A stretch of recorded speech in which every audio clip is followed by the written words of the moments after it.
So as we've had a what 3 week break now, and everybody got into shenanigans. Lewis went to Coachella. Oh God. All the drivers kind of went everywhere, but my favorite part of this little break that we got is Charles Leclerc announcing that he's going to be producing music in his spare time, and he's going to be releasing his first single in the coming weeks.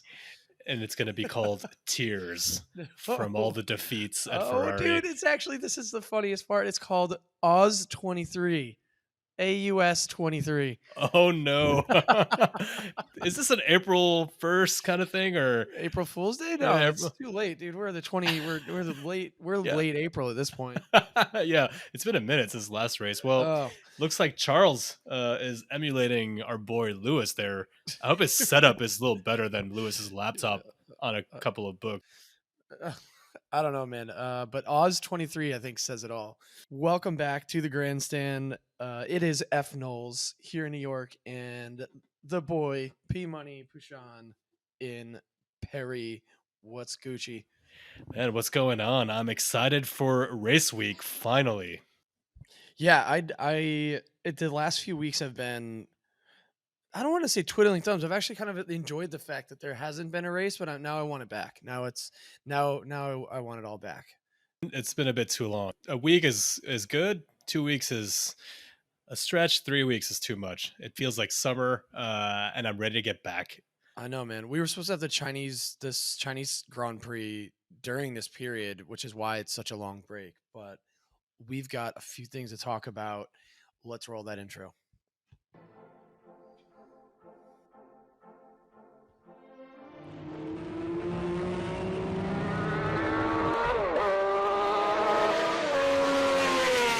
A question for all of you except Romain Grosjean. To whom it may concern, fuck you. More ladies in the paddock? Yeah, more paddock access to some women. There's too many dudes.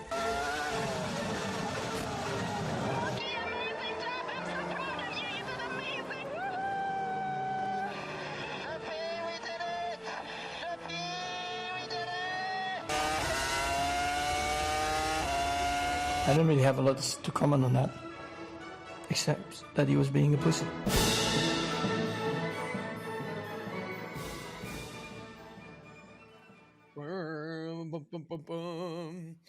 Yeah, Charles. Charles is gonna be the new. I don't know what'll be. What do you think Charles's like professional music career would be? I know he plays the Like, piano yeah, so it's piano very apparently. well. Okay, so at least he's not trying to be like the Monaco DJ. I feel like a few F1 drivers have gone down that route. Jaime Alguersuari, who was a Toro Rosso driver back in the day, became a full-time DJ in Ibiza. And apparently, the one who we shall not name, aka Nikita Mazepin, is now a DJ wherever he is. Oh, man. Well, I could see Charles keeping it classy and doing some concertos in Italy. Yeah, I don't know if you've seen it, but the video that he put out was pretty funny. It's this very fluid, very pretty video, but it's close-ups of his face, his fingers, his multi-million dollar Richard Mille watch. It's like it's and there's no sound, so you can't actually hear if it's any good or not. But apparently the single's about his disappointment from Australia 2023. So a lot of slow motion Exactly. close-ups of his face. Yeah. But speaking of Charles, there've been some murmurs involving him and a one Lewis Hamilton for next Ooh. season. Yeah. Have you heard about this? I didn't believe it at first, but crazy things have happened in the past. So it seems like Charles could be out of a contract if he continues to perform like he did. And I don't know if you saw Helmut in the press was also stirring shit up, saying if he doesn't score a certain amount of points by summer, there's a clause in his contract that Ferrari may be able to break that contract. So let the silly season start. I would never agree to that clause in my contract.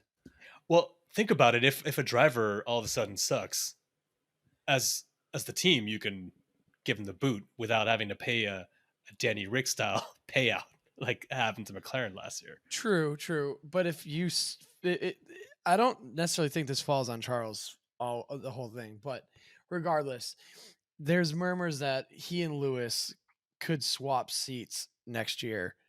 Can you imagine F. Knowles being a Ferrari fan, supporting Lewis at Ferrari? That'd be a tough one, man. Hey, man, we'd be rooting for the same team for the first time in F1. I don't know. I mean, again, it's just a murmur. Apparently, it's not. It's a little bit of an open secret that Charles has had conversations, and so has Lewis. I don't know. Let's see how. I mean, silly season will begin. There are a lot of drivers who could make some moves in the upcoming silly season, but regardless, I want to see how that progresses. Another thing, and we've kind of addressed this. Another thing that came up since our last episode, Felipe Massa has now formally assembled a legal team to see the viability of challenging the 2008 championship, Formula One championship. All I'm going to say on this, and maybe you've got a comment, is Felipe Massa, time to move on. Yeah, I agree with that 100%. I remember being a Ferrari fan back in the day. And for those of you who didn't see it, Lewis Hamilton, that was his first title with McLaren at the time, McLaren Mercedes.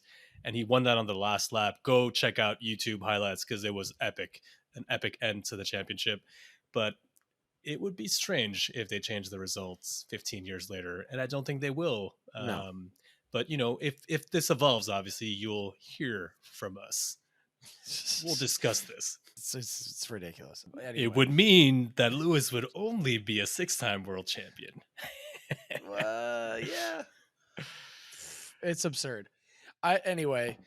Whatever. Felipe, if you ever listen to this, I get it, man, but come on. Time to he's just creating beef in the paddock, and he's also doing interviews. Like, yeah, and he works for Formula One. Right. It's kind of a weird thing to then go do, given that you're going to be in the paddock every weekend. Everyone's just kind of look at you kind of like, are you serious, bro? Tell you what, I'd love for Felipe to interview Lewis if he's in the top 3 after qualifying or something. That would be awkward. Yeah, just a little bit. We are back racing. We're back in Baku, in Azerbaijan. What is one of the bigger oil capitals of the former CIS, or the current CIS, Commonwealth of Independent States. Ooh. Right? Yeah, drops. That's some geographic knowledge that I just dropped on y'all. Not a stat like you've got, but don't worry, I'll get those. They're coming up, dude. We've got a sprint race, our first sprint of the season. That is right. We're back, and we're gonna get more racing than usual. Get the sprint, change it up. I like the sprint race format. I enjoy it. I think it's an exciting. I don't think we should have it all the time, though they're looking at adding more to the calendar year. I enjoy the sprint race. We've obviously seen it shake up the front. We saw that with Danny Rick's last win, right? Yeah. What was that at Monza? Yeah, with McLaren. So what the sprint does, which I like, is that it doesn't enable teams, especially top teams, to really fine-tune their car. And if certain teams go the wrong direction on Friday, they have to stick with it because they have to qualify on Friday, and then they have that sprint race on Saturday. And it could take away the advantage of the team in front, or the team in front could be even further away. Hopefully not, though, this weekend. So I'm optimistic about Mercedes or Ferrari mixing it up, going the right direction, and maybe catching up with Red Bull this weekend. I actually think this weekend the sprint race could really benefit Aston Martin. Oh yeah, I forgot about Aston. Yeah, let's not forget about those boys in green. That's right. This track is different. Fast track, low downforce. We'll see those skinny wings. You know Alonso is going to love this track. He doesn't make mistakes. He's made a lot of mistakes. Maybe not on the track. Oh yeah, he's made a lot of career mistakes, poor decisions. Yes, can Aston Martin actually bridge the gap with Red Bull? That's a good question. I think the sprint race could be the equalizer that we're looking for. Honestly, I think we could see that happen. I do think.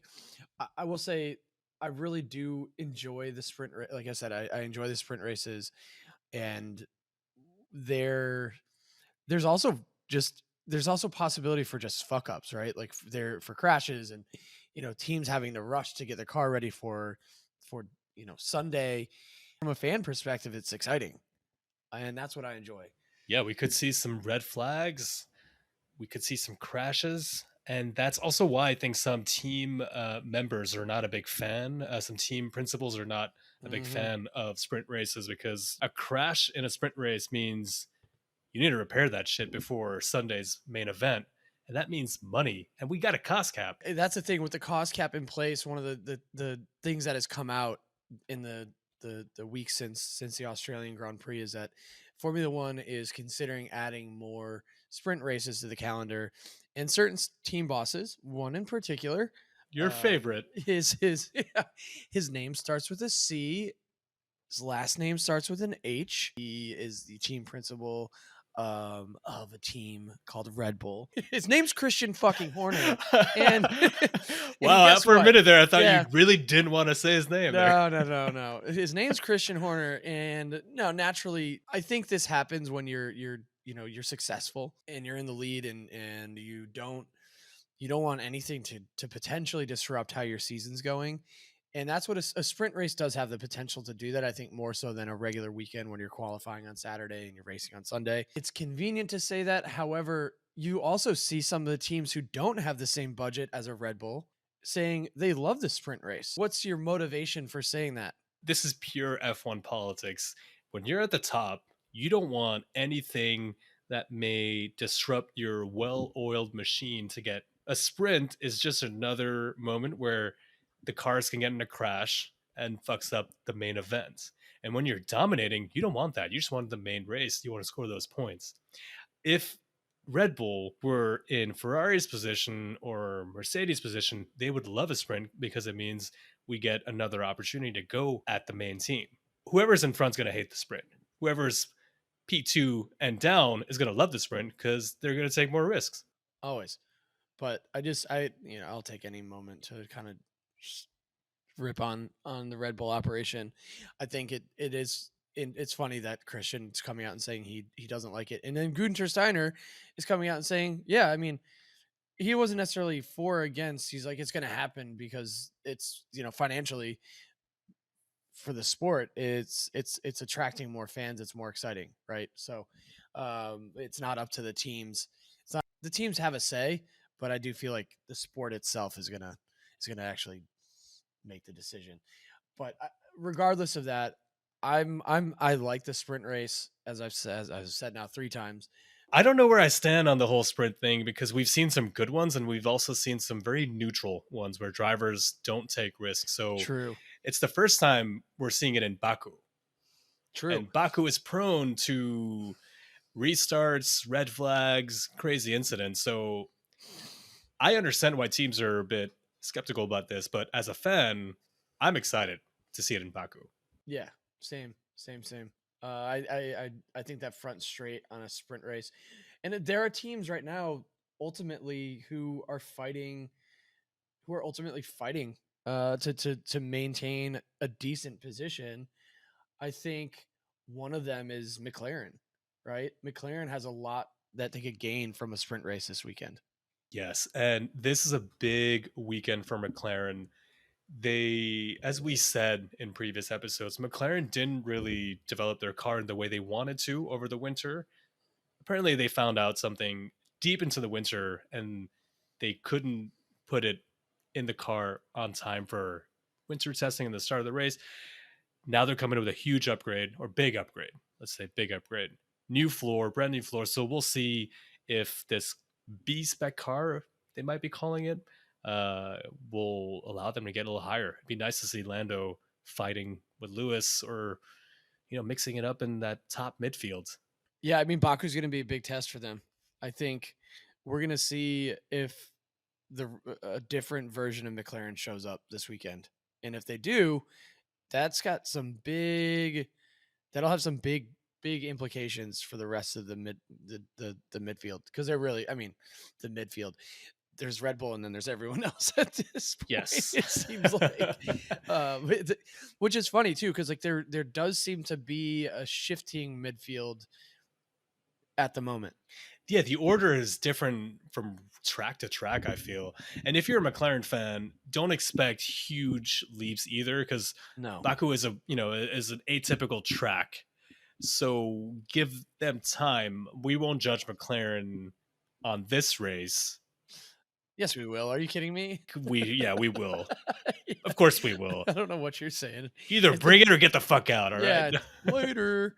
Or you're a bunch of bitches. I think McLaren, given the amount of chatter that's come from their camp, they at this point really have a lot to prove. The result in Australia wasn't bad, but I think they've got to show up this weekend, and the sprint race could help them.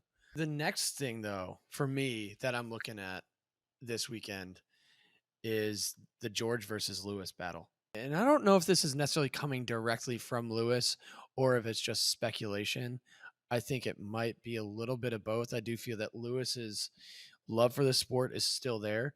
But if George continues to outperform Lewis and does it again this weekend, should we really all be wondering about Lewis's future in the sport? And we spoke earlier about, the potential for a swap between Lewis and Charles at Ferrari. Like, these are things that I feel are, as we enter into May, which is kind of the unofficial start of silly season, we have to be wondering about Lewis's future in the sport if we see George put in another big performance. I would answer no. So let's start off by giving you a little stat. Oh, nice. Russell has outqualified 3 out of 3 this year. Where I will defend Lewis is that this year's car, he asked for certain changes. Remember, he said I told you to go this direction. I think this is in Bahrain, and we didn't go. You should have listened to me. Apparently, what's going on at Merc, the driver position is too forward in the car, and Lewis can't feel the rear of the car, and he needs to feel the rear to be able to put in those laps. So for me, that explains a lot. And I saw a photo of cars one below the other, of Red Bull, Ferrari, and Mercedes, and you can just tell that the driver helmet is slightly more forward in the Mercedes, and that's really affecting Lewis's driving style, apparently. There's a big reshuffle this week with James Allison switching roles with Elliott. Right. Here again, don't expect huge changes right away, but next year's car could come back to Lewis. So maybe Lewis chalks it up to another shit year, in his standards, and he's motivated for next year. I wouldn't be so quick as to say Lewis will jump ship because he's loyal to Mercedes. I think But so. it's only normal, to have chats with Ferrari because, every driver wants to drive for the most beautiful, the most epic, the most successful team in history. Oh my God. What a build up. I had to. Yeah. Oh man, that's funny. Here's a stat for you. I don't know if this is considered a stat or just a fact. Lewis has only raced in Formula One with a Mercedes engine. Even his time at McLaren, they had Mercedes power. That's right.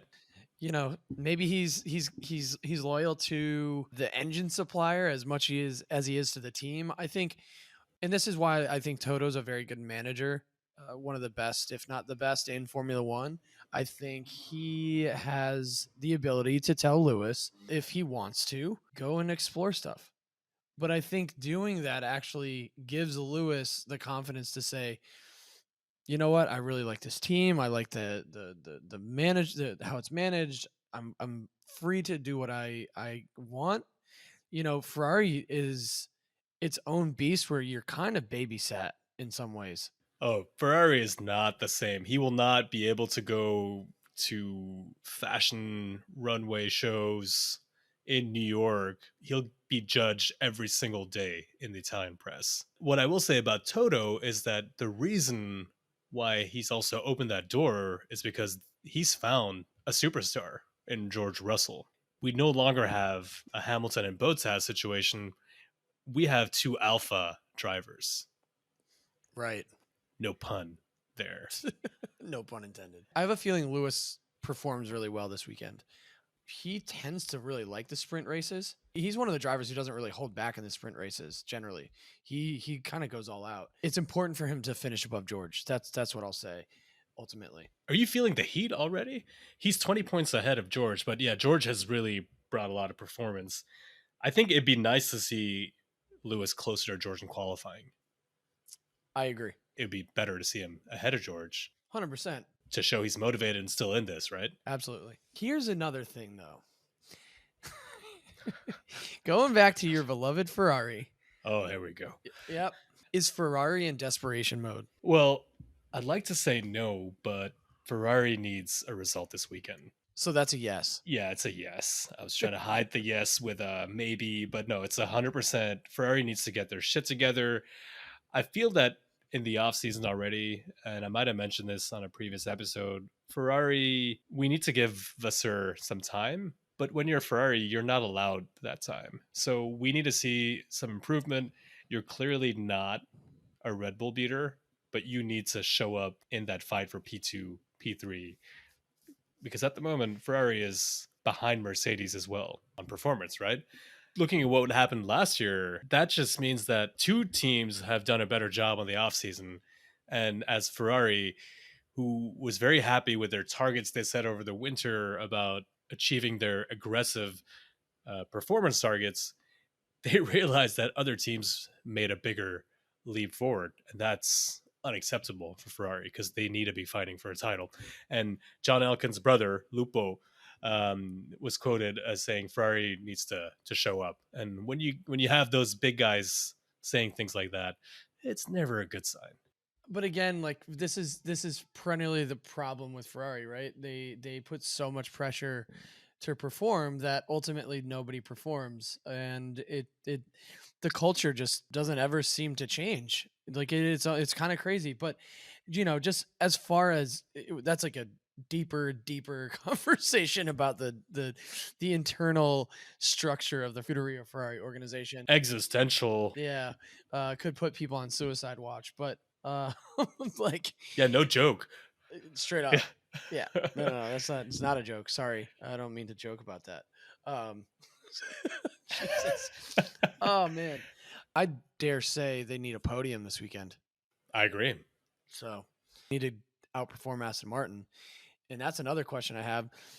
Is Aston Martin, they seem to just be kind of riding this let's finish in P3 wave and just be happy about it. P3 or P2? Well, P2 as constructors, I was saying, they've Fernando's been finishing on the podium in P3. Oh, the hat trick of podiums. Yeah, that's right. Yeah. Fernando P3 Right. for the first three races. I think Aston Martin is the most exciting team this year. Wow. I don't look at Red Bull because I'm a little jaded already, but Aston Martin have more time in the wind tunnel, having finished 7th last year, and I think they have a smart racing team. Ex Force India, known for performing with very little budgets at the time, and now given the massive investment by Papa Stroll, I can only be optimistic about their progression throughout the year. Yeah, it does seem like they're only going to get better. Get that Fernando win. Barring any technical fuck up, I think Aston has a good weekend. Quickly, though, there's one team who I think we've spoken about teams who need a result this weekend. There's another one, and they're the all-French unit, Alpine. After that double DNF, damn, that team needs to bring it this weekend. Alpine needs a result, and I think Gasly really needs to score points. Let's forget about that incident. We know those two drivers didn't like each other earlier, but let's not make a story out of something that shouldn't. There's no drama there. No. At least that's what the comms team is trying to tell you. Yeah, I think points, high points would be a good option for Alpine this weekend, so we forget about that little mishap. And also, first race of the season with the blue Alpines, by the way. Ah, that's right. They've been using that silly yellow or pink yellow, the pink livery. Yeah, I think they need a double points finish. I mean, this season's actually the exception of the front is insanely competitive. You know, it's kind of week in week out who's going to finish in the kind of P3 to P10 position, and obviously Aston and Red Bull have kind of maintained that. And that does bring me to my final question for you. If Red Bull win this weekend, is the championship pretty much over? Like, do we need to even talk about who's winning? It pains me to say it. I've said it here before. I think Max is already world champion. Oh God. But keep in mind, cost cap, less wind tunnel, that penalty from going over the 2021 cost cap. So that means an additional penalty. So even less time in the wind tunnel means that other teams will have the opportunity to catch up. So on one hand, I think Red Bull is miles ahead, but on the other, a little optimistic. So I from what I've read, it sounds like it sounds like the wind tunnel penalty is going to affect them in a very marginal way, like very limited way, which I, I hate to say it because we're going to get into our stand championship points, and I don't see Red Bull losing this weekend. Let's just put it that way. It just pains you to have to say they're going to win. Yeah, it does. It does. But now I know how everyone felt when Mercedes was running away with races, you know, in between 2013 and 2021. Can't win it all, right? Uncomfortable laughter. Just like, the stand championship, we can't win them all. You're ahead this year, my Yeah, friend. man. It's been we're what? Let's see. I've been ahead now for almost the entirety of the season. Yeah, just like Max, you took the lead early and you're holding on to it. Let's see how this goes this weekend. But I think you're first there, buddy. All right, pal. So Not your pal, friend. Oh, the driver I'm going to put on pole is definitely not your friend, pal. Because I do think that, yeah, I'll stop there for that. I do think I agree with you. I think it's hard to put anyone else on pole but Red Bull, and I'm going to go for Max. And since Max doesn't share, he's also going to win the race. I do think that this is a good track for Checo, but in P2, he likes his street tracks. I'm going for it. Leclerc getting the first podium of the year. Oh. Yep. Alonso, I'm sorry, but you're going to only get P4 and then Sainz P5. Wow. Yeah, the Gromo is going to go to De Vries just because trying something out. That's strong. That's strong. All right, so I'm going to meet you on pole through P2. So Max pole, Max P1, Checo P2. Now, barring anything happens in the sprint, which is a possibility. I think we're going to see Lewis P3. Okay. Lewis P3. I'm going to go George P4 and Alonso P5. And the Gromo is going to go to, I think it's going to be Logan Sargent. Wow. I think, I know, my fellow countrymen, I'm sorry to do that to you, bro, but. Are you playing the numbers there? Or? I'm playing the numbers game. Yeah, because he's had a really good start to his fun career. He's had a pretty decent start. I hope you're wrong because I like the kid. I like the kid. I don't dislike him. I just Also, I don't want you to get the points, but you don't want to miss Baku. Tight sector 2, very fast sector 3. There's gonna be a lot of action this weekend. Tighter than a minx. I don't even know if that's a phrase. Anyway, I'm excited for this weekend. We'll be following next week with a review of the Baku race. Follow us on all the social medias. Make sure to give us a review on any platform that you listen to your podcast on. We're on Spotify, Apple Podcasts, you name it, we're there. P Money, anything else for us? I would like to say give us a 5-star review because that would Ooh. really help us. And yeah, join the banter. If you have any questions about F1 in general that you want us to address in these episodes, feel free to also send us those and we'll take care of that in the next episodes. We'll take care of you. That's what he's saying. We'll see you on the next one.